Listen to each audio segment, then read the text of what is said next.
L'Église qui est au Gabon, et particulièrement la famille salésienne, va s'enrichir grâce à la célébration du vœu perpétuel. Bonjour. Bonjour mon père. Alors, vous êtes salésien de Don Bosco et vous venez de passer une semaine au monastère des Clarisses. Qu'est-ce qui se prépare à l'horizon?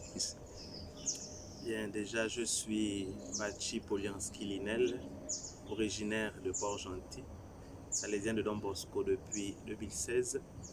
Alors, si je suis ici au monastère, c'est pour vivre un moment de retraite spirituelle en vue de ma profession perpétuelle qui aura lieu le 5 août 2023 à 9 h à la paroisse Marie Auxiliatrice de Mikolongo.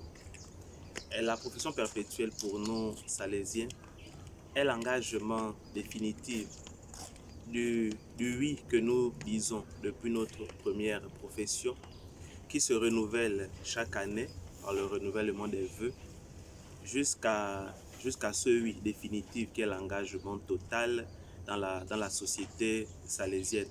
Alors donc, c'est mon oui pour toujours que je vais émettre le 5 août. Cet engagement qui me portera à être salésien pour toujours, à donner toute ma vie pour les jeunes, surtout les plus pauvres, auxquels le Seigneur m'enverra. Comment est née cette vocation à la vie salésienne?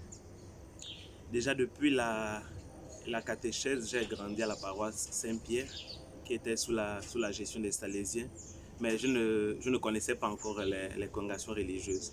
Alors, quand je change de ville avec mes parents, je vais sur Port-Gentil.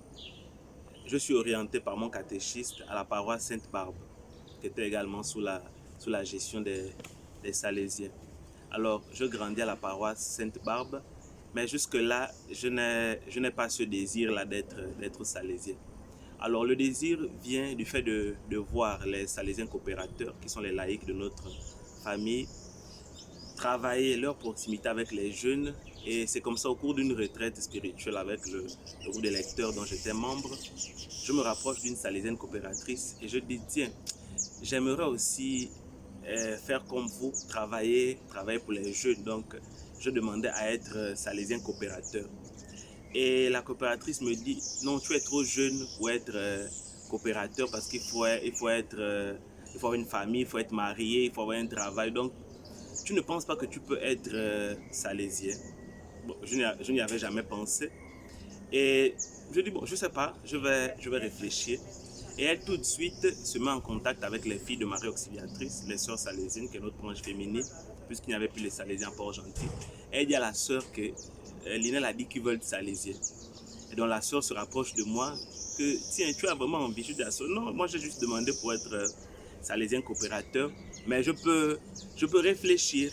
Et c'est comme ça que je me retrouve dans le groupe vocationnel où je débute ce cheminement-là avec les sœurs salésiennes à Port-Gentil. Et par la suite, la sœur me met en contact avec les salésiens ici à Libreville. Et je viens pour une année d'expérience à Mikolongo.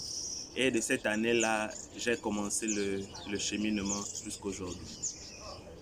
Et actuellement, vous êtes aux études en Italie. Oui, actuellement, je suis de passage en fin de cycle de théologie en Italie, dans le sud, à Messine. Comment se va la formation? Mais la formation, tout va bien.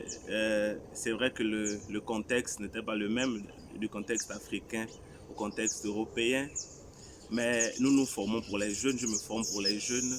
Et donc, je donne tout ce que je peux pour le bien de ces jeunes. Parce que comme Don Bosco disait, nous étudions pour eux.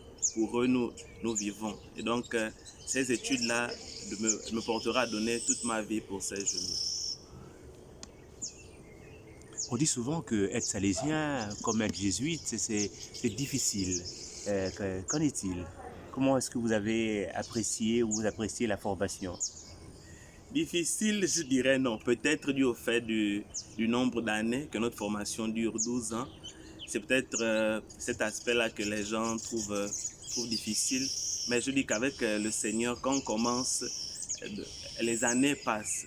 Et avec lui, on ne compte pas les années. Donc, Pour moi, ce n'était pas si difficile que ça parce que déjà, j'étais conscient du nombre d'années, donc je savais dans quoi je m'engageais. Et quand on commence, tu ne sens pas ces années-là parce que tu te laisses entre les mains du Seigneur et c'est lui qui conduit. Donc, difficile, je dirais non. Mais c'est plutôt très exigeant du fait que travailler avec les jeunes exige d'être tout le temps à la page, comme dit les jeunes, parce que pour les accompagner, il faut connaître quel est leur besoin du moment, sinon c'est difficile. Donc c'est une vocation qui est très exigeante, qui demande d'apprendre chaque jour pour pouvoir aider le plus grand nombre de jeunes. Quand on parle des Salésiens, on parle souvent de trois blancheurs, à savoir l'Eucharistie, la Vierge et le Pape. Comment est-ce que ces trois blancheurs se révèlent à vous? Ces trois blancheurs-là se révèlent à moi déjà parce que c'est ce que Don Bosco nous a laissé. Et pour nous, c'est important parce que la Vierge est celle qui a tout fait, comme disait Don Bosco. Si nous sommes là parce que la Vierge a voulu et elle est toujours là, elle intercède pour nous auprès de son Fils. Et l'Eucharistie est le centre de notre vie où nous puisons la force chaque jour. Et si nous ne la puisons pas là-bas, nous n'avons plus une autre source de force. Et Don Bosco a toujours une dévotion particulière pour le pape et c'est ce que nous continuons et chaque salésien porte cela en lui et qu'il essaye de mettre en pratique dans sa vie de tous les jours. Un mot à l'endroit des jeunes qui vous écoutent en ce moment, qui vous suivent? Bien, je dirais aux jeunes de ne pas avoir peur, de se laisser séduire par le Christ parce que le Christ séduit et il appelle chaque jour. Et je pense que notre pays, le Gabon, a besoin que les jeunes s'engagent. Notre pays a besoin de ces éducateurs-là, des jeunes. Donc, n'ayez pas peur avec le Seigneur. Il suffit juste de dire son oui et de se laisser conduire par lui. Donc, chers jeunes, laissez-vous conduire, laissez-vous séduire par le Christ. Merci, merci, merci. Mon Père.